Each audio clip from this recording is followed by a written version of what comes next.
प्रितीच्या भावान भयणो,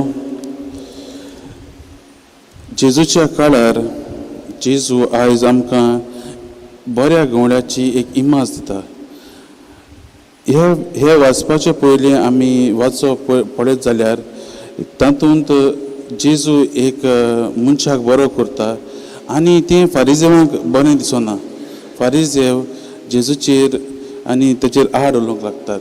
ताका लागून आयचें वाचप जें आसा तें फारिजेवा पासत. कित्याक फारिजेव हे जावन आसले धर्म शास्त्री आनी त्यांनी लोकांक धर्मांत वाडोवंक, धर्मांत बरे तरेन तांची वाड जावंक ताणें आदार करूंक जाय आसलो.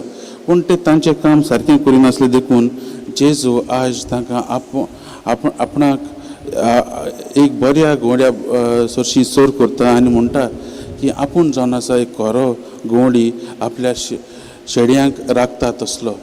आनी ही इमाज कित्याक घेतलेली आसा, कित्याक म्हज्या भाव भयणो तेन्ना जे गवंडी आसलेले ते आपल्या शेड्यांक बरे तरेन राखताले. एक रावंड असो एक हें आसलेलो की तें तांकां दुरीग आसलेलें जागो आसलो मेंढरांक राखूंक. जेन्ना ते मेंढरांक भितर घालताले आनी एक ओपनिंग आसतालें ते एका दुर्गाक आनी तो गवंडी त्या ओपनिंगाक त्या दाराशी निंदून रावतालो.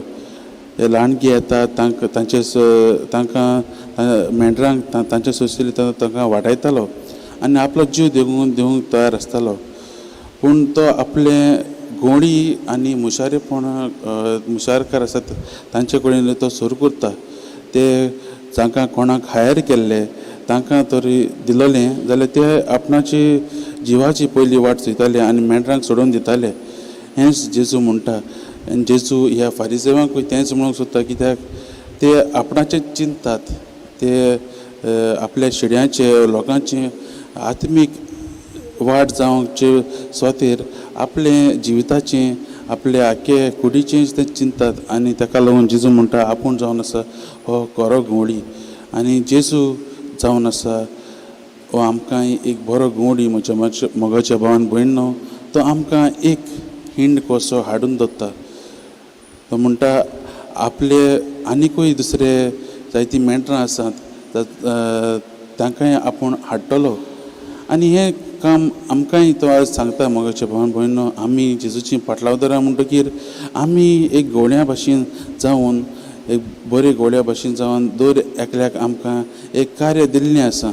घोडी पादरी मादरी आसत, लेकीन पूण आमी क्रिस्ताची फाटलावदारां सगल्यांक एक बरो गवंडी कशें आमचे व्हड गवळ्या भाशेन जेजू भाशेन जावंक आमकां आपयल्लीं आसात.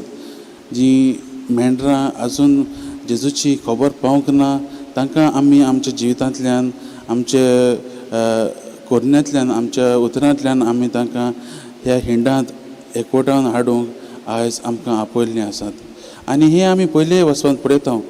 पेद्रू आनी जुंव जायते तांक कोश्ट आसले, तरी आसतना त्या कोश्टांतल्यान ते आपलें गवळीक कार्य मुखार व्हरतात आनी जेजूचेरच आदारून ते व्हरतात. हें आयज पयलें वचप आमकां शिकयता. देवाचेर, जेजूचेर आमची नदर घालून आनी आमचे घोटाय ताचे कडल्यानूच घेवन आमी आमचें कार्य मुखार व्हरूंक, जेजूचें सर्गीचें राज उगडूंक मुखार व्हरूंक आमकां आपयल्लीं आसात.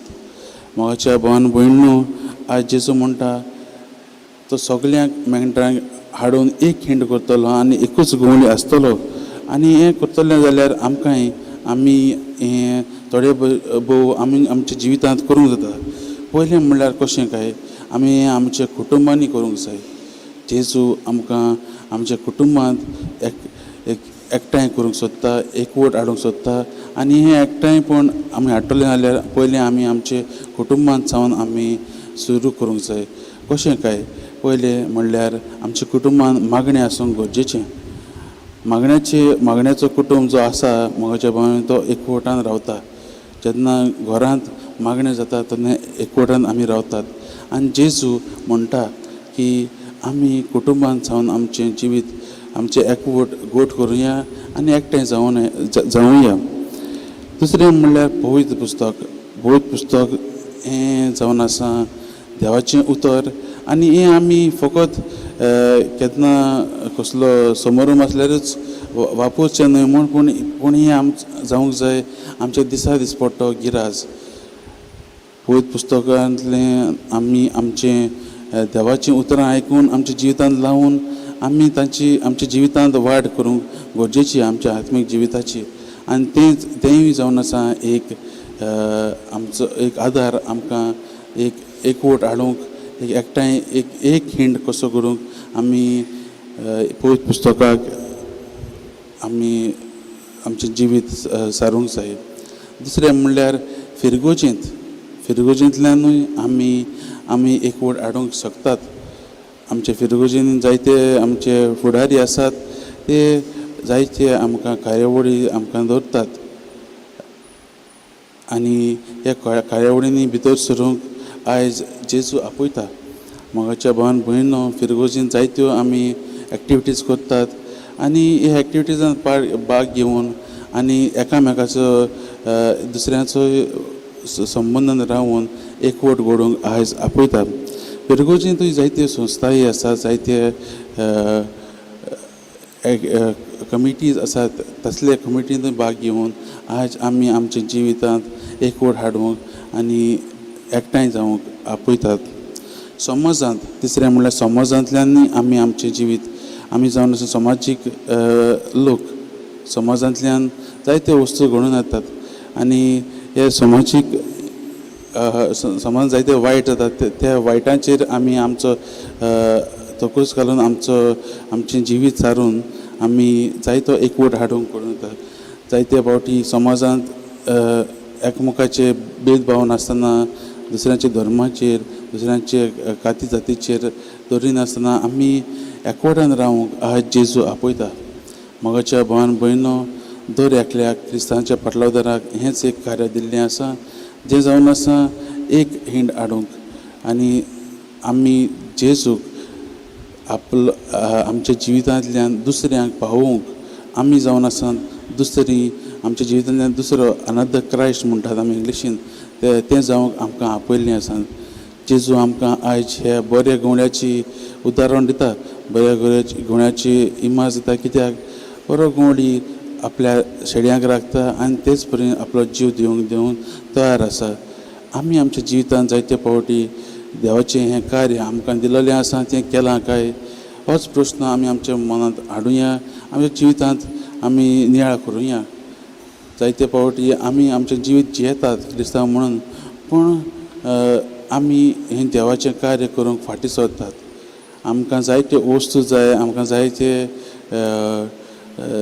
जायत्यो परिस्थिती येतात तेन्ना आमी आमचेच जिविताचेर नदर मारतात आनी आमकांच आमचें जिवीत सुरक्षीत रावंक दवरतात. पूण जायते भाव भयणां आमची संवसारांत तीं आजून त्रासांत आसात, जायतीं प्रॉब्लमांत आसात आनी जायते कश्टांत तीं वावुरतात. आनी आमकां क्रिस्तांवाच्या फाटलावदारांक ह्या मेंढरांक जीं दुसरीं मेंढरां आसात तांकां एक हिंडांत हाडूंक आमकां हें कार्य दिल्लें आसा. तें आमी आमच्या उतरांतल्यान आमच्या कुन्नांतल्यान आमी आमच्या जिवितांतल्यान तांकां जेजू दिवन त्या जेजूची जो बरो गवळी आसा ताची ओळख दिवन आमी तांकां एक हिंडांत हाडूंक जेजू आयज आपयता. तर मोगाच्या भावान भयणो आयज ह्या वाचपाचेर नियाळ करता आसतना आमी आमचें जिवीत जेजूच्या जिविताचेर नदर मारून आमचें जिवीत ताच्या जिविता भाशेन जावंक वावरुया आनी आमचो भावार्थ जेजूचेर गोट करूंक आनी जेजूचीच ही शक्ती आमच्या जिवितांत हाडूंक आनी जेजूचें हें कार्य दिल्लें आसा सर्गीचें राज परगोडपाचें कार्य आमच्या जिवितांतल्यान तें आमी मुखार व्हरून सफळ जावंक आमी हीच करपा देवा लागीं मागुया.